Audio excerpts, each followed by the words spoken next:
An old man who comes unbidden is often a fool. And less often come as assassins. Perhaps a foolish assassin. Forgive us, my king. Do you know whom you address?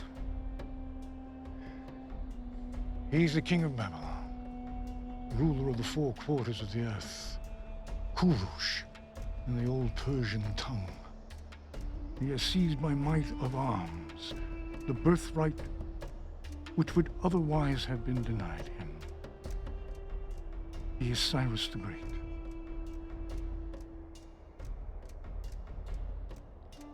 Leave us.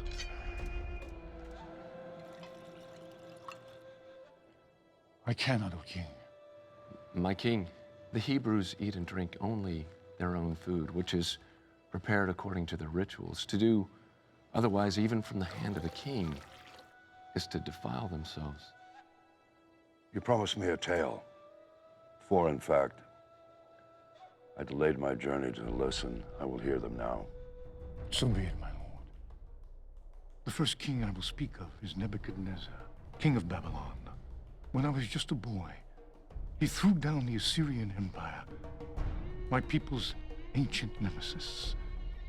But the destruction of Israel's enemies brought us no relief, because in the 3rd year of Nebuchadnezzar's reign, he turned his gaze upon Jerusalem and besieged it. And the Lord delivered the king of Judea into his hand, along with all of his officers, nobles, and administrators.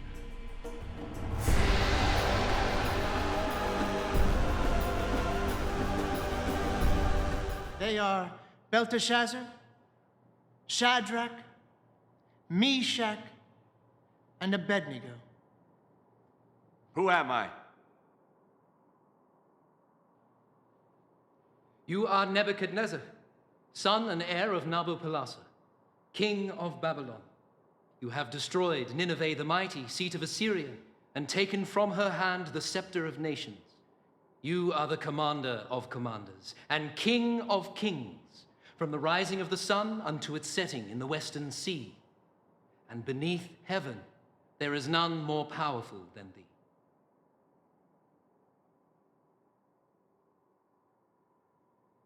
You, come forth.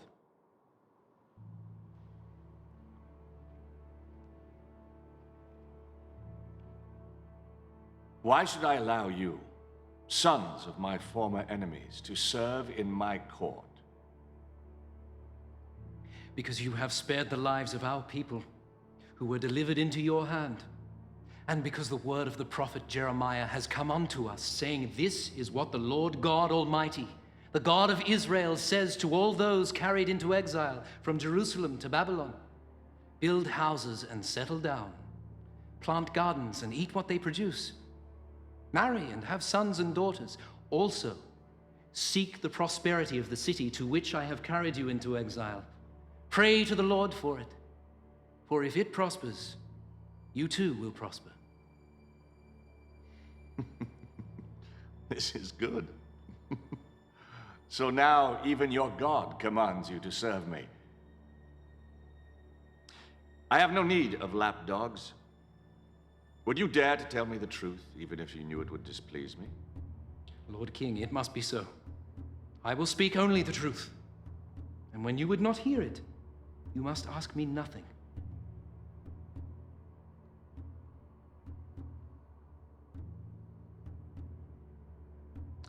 I pronounce them worthy. Have their names be written in the book of the wise. Jews, whom you have set over the affairs of the province of Babylon, pay no attention to you, O king. None. They neither worship your gods or serve the image of gold you have created. Nothing. Is this true? You refuse to worship my statue? O king, we do not need to defend ourselves before you in this matter. Really? Then you shall be thrown into the furnace, and no god will save you from my hand. If we are thrown into the blazing furnace, our God will defend us from it. And if he does not, we want you to know, O king, that we will not serve your gods or worship the statue of... Enough! You dare to defy me? Let the furnace be heated sevenfold. Bind them and cast them into the fire.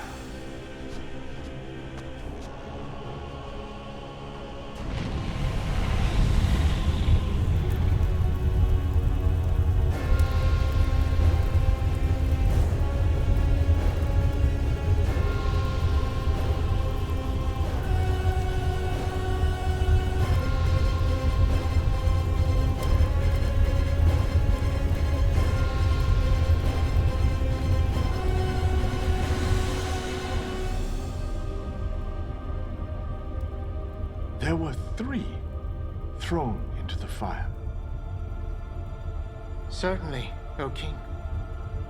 But now I see 4. And the fourth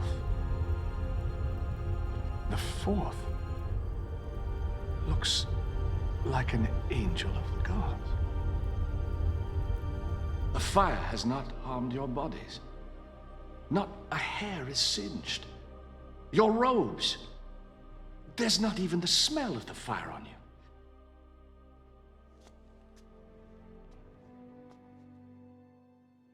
Praise be to your God, who sent his angel to rescue his servants. You trusted in him. You defied my commands. You were willing to give up your lives rather than serve any but your own God.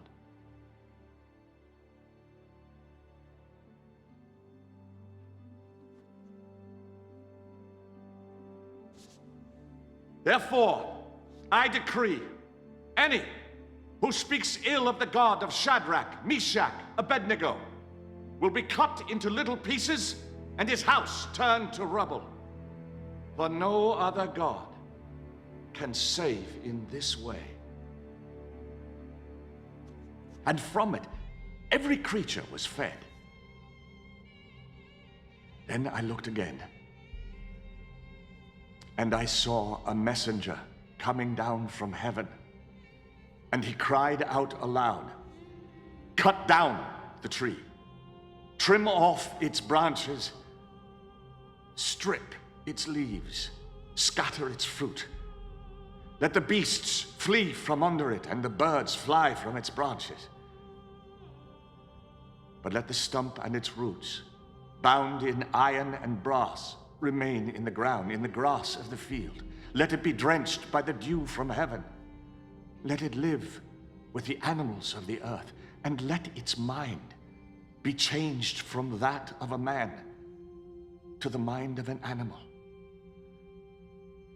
This is the dream that I had. What does it mean? My lord, if only the dream applied to your enemies, and its meaning to your adversaries.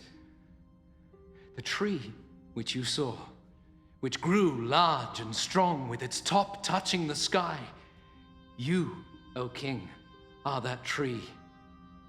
You have become great and strong. Your greatness has grown until it reaches the sky, and your dominion extends to the distant parts of the earth. But you saw a messenger, a holy one, coming down from heaven, saying, "Cut down the tree and destroy it, but leave the stump bound with iron and bronze in the grass of the field, while its roots remain in the ground. Let him be drenched with the dew of heaven. Let him live like wild animals." This is the interpretation, O king. And this is the decree that the Most High has issued against my lord, the king. You will be driven away from people and live with the wild animals.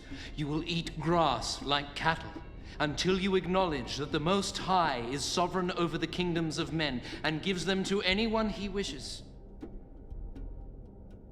The command to leave the stump of the tree with its roots means that your kingdom will be restored to you when you acknowledge that the Most High rules. Therefore, O king, be pleased to accept my advice. Renounce your sins by doing what is right. and your wickedness by being kind to the oppressed. Seek the Lord while he may be found.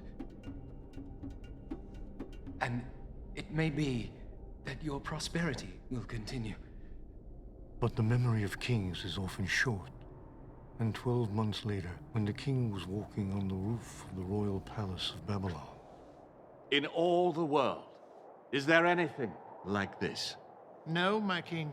My great wall, which, mountain-like, cannot be moved, I've made with mortar and brick. Its foundations I've placed upon the very bosom of the underworld. Its top I've raised mountain high. Is this not the great Babylon that I have built as my royal palace with my mighty power for the glory of my majesty? His words were still on his lips when a voice came down from heaven.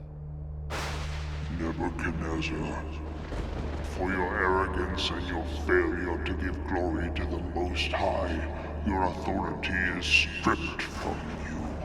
Go now from this kingdom which you claim. Your mind shall be reduced to that of an animal, and you will wander the land until you acknowledge the glory of God as above your own. Immediately, what had been said about Nebuchadnezzar was fulfilled.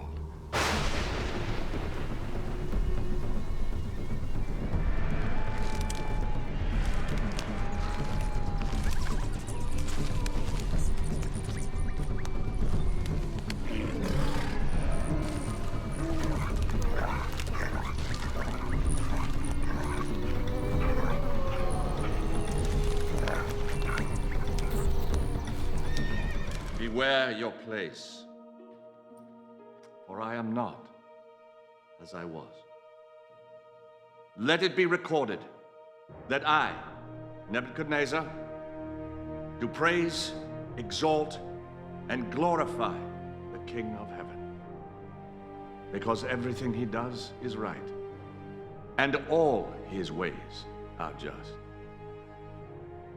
And those who walk in pride, he is able to humble.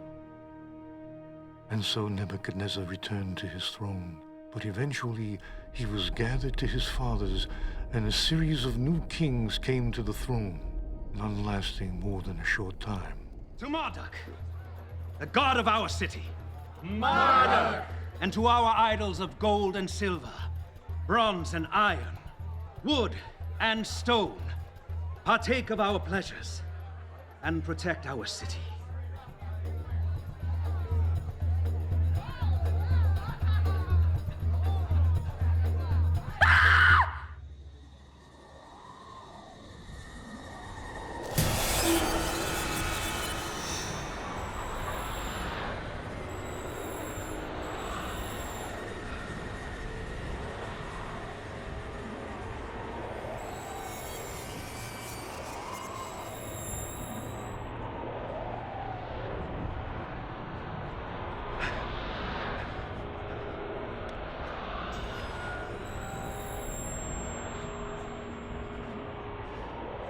Whoever reads this and tells me what it means shall be clothed in purple and have a gold chain placed around his neck and be made third highest ruler in the kingdom.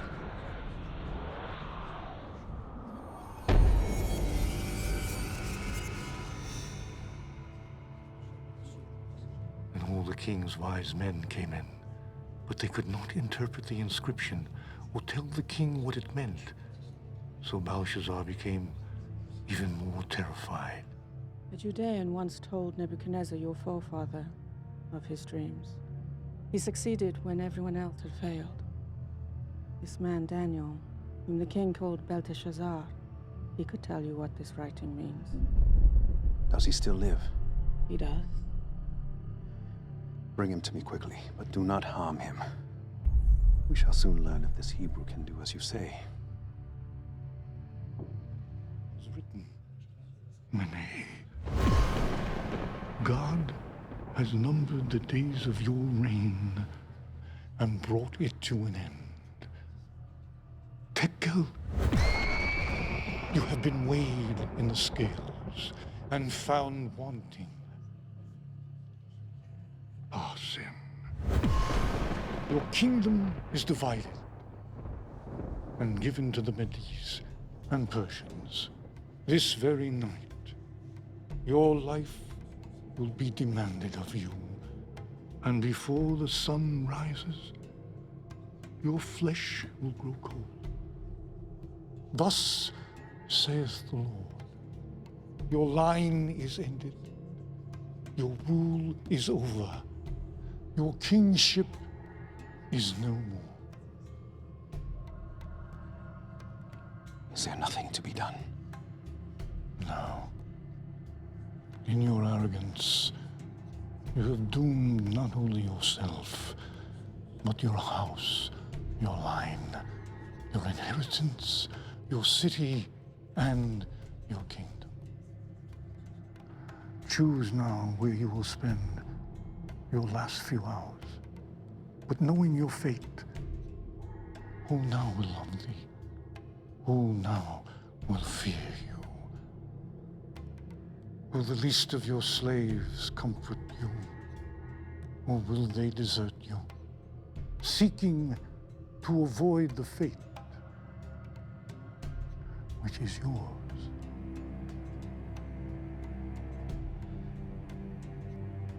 Let it be as I have commanded. Let this man be clothed in purple, a chain of gold placed around his neck. For I am not dead yet. It was revealed to me by my God, who sent his angel to scribe the writing on that wall. It is true. He read the inscription and revealed the message. He told the king that he would die this very night. Though brought here as an exile in my youth, by birth I am a Hebrew, from the kingdom of Judea, and I serve the God of my forefathers. The Most High reveals to me what he sees fit. Am I to believe your God revealed my coming to you? If I was to lie, would this be the lie I would choose? Who else could have revealed your deepest secret? And known ahead of time that you would succeed, or known with certainty that you would slay Belshazzar? And how could you have done so if the Lord had not decreed it? For is it not by the hand of the Most High that both victories and disasters come?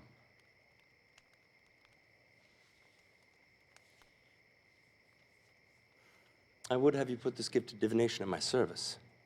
Yet how do I know I could trust you, Hebrew? I will speak to you honestly, my king. And when you would not hear the truth, you must ask me nothing. So be it. I see by your insignia you were made third in all of Babylon. That is not the Persian way. For below me I have 3 administrators, all of equal rank. Yet I shall name you one of the 3. What of the other counselors? Slay them. If they were loyal to their former master, they're no good to me. If they were disloyal to him, then they will be disloyal to me. O king, it is my sad duty to inform you that someone has already defied your decree. Bring him to me. Bring forth the prisoner!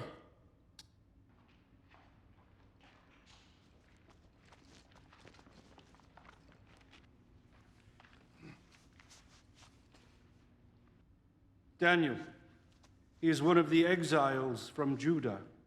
He pays no attention to you, O king, or to the decree you have put in writing. He still prays 3 times a day. What sort of foolishness is this? Daniel's my chief advisor. No one is above the law. Yes, sadly, O king, no one is above the law. Bring forth the tablet.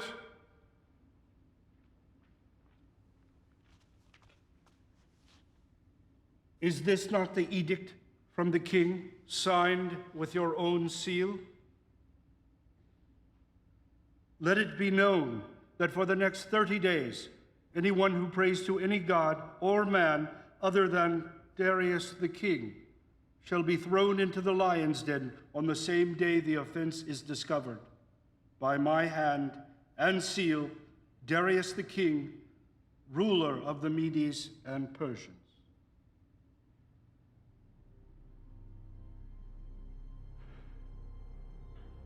Call my counselors together. We will begin the trial. O king, live forever. There is no need of a trial. I am guilty. Knowing the king's command, I have disobeyed it. The commands of the king are immutable, and once uttered, cannot be changed. I shall command my wise men to make every effort to search out some reason that the law may be found unenforceable. I do not think they will find one. Let them search, O king, but only for a short time. Because your own law commands that sentence be carried out the day of the offense.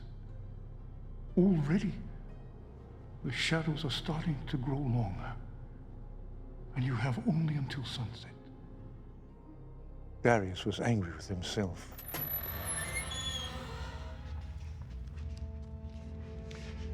Hear, O Israel, Lord our God.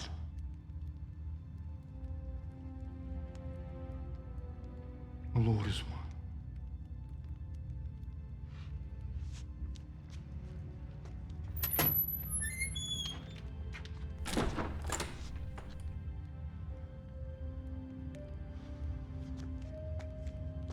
He is angry with us. It will fade. By tomorrow morning, Daniel will be a distant memory, and the king will need us again.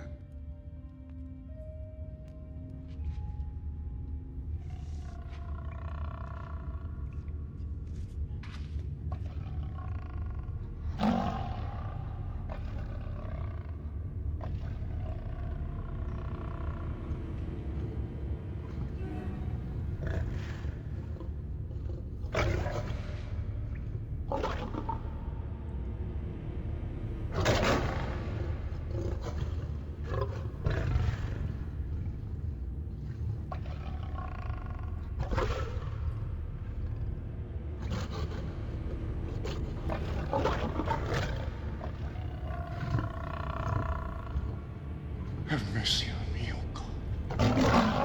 Call upon your name, O Lord. From the depths of the pit, hear my plea. Come near. You say, do not fear. O Lord, take up my case. Redeem my life.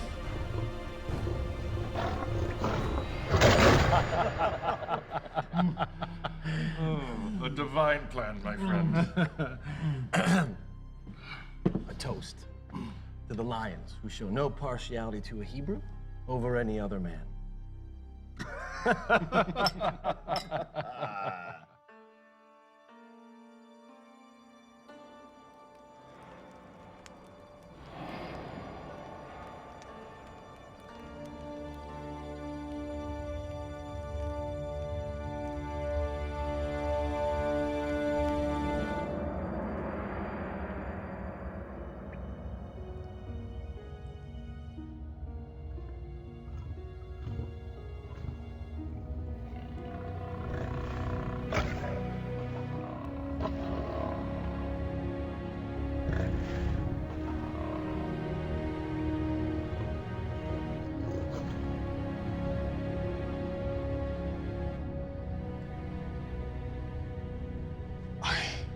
Extol the Lord at all times. His praise be ever on my lips. But those who seek the Lord will lack for no good thing. A righteous man may have many troubles, but the Lord rescues him from them all.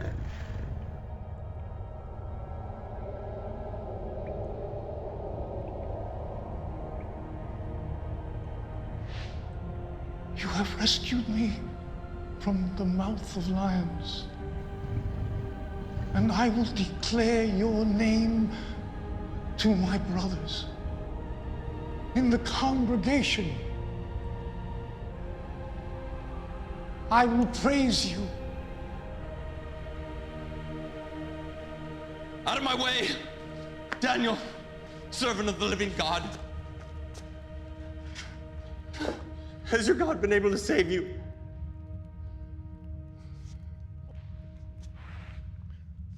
O King, live forever. My God has sent his angel, and he shut the mouth of the lions. They have not hurt me, because I was found innocent in his sight. Come forth.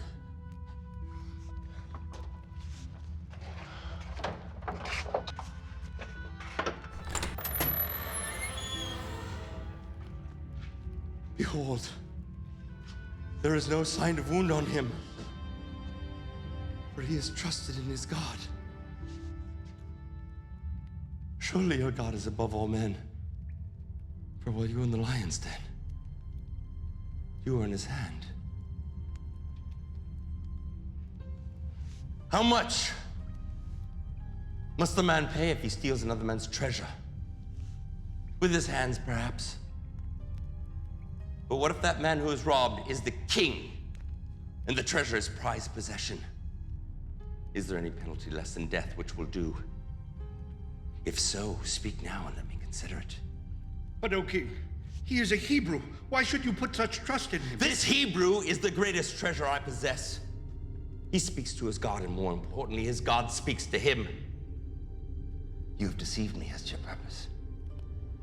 You fashioned my own words as a snare about my feet, knowing my edict could not be reversed. But the living God, the God of Daniel, has delivered him out of my hand. For 6 days they have hungered, but today they shall feed. No, no, no, no, no, no, please!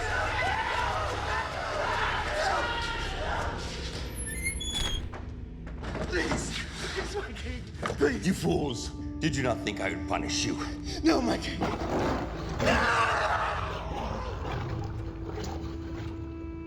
They have spread a net for my feet. I was bowed down in distress. They have dug a pit in my path, but they have fallen into it themselves. I, Darius, issue a decree that in every part of my kingdom people must fear and reverence the God of Daniel. For he is the living God, and he endures forever. His kingdom will not be destroyed. His dominion will never end. He rescues and he saves. He performs signs and wonders in the heavens and on the earth.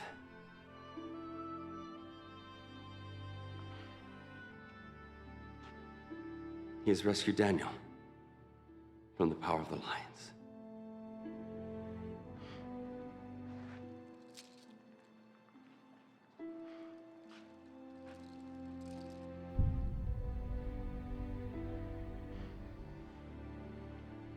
And so I served Darius throughout his reign. However, my heart still longed to see Jerusalem. For 70 years I had waited, and I knew our time was near.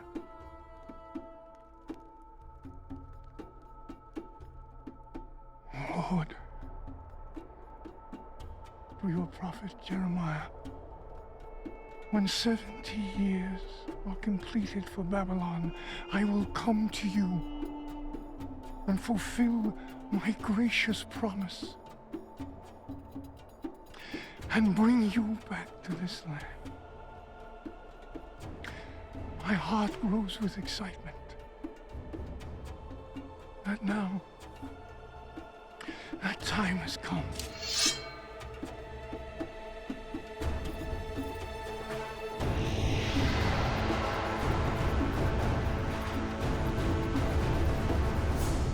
And so your journey has led you here.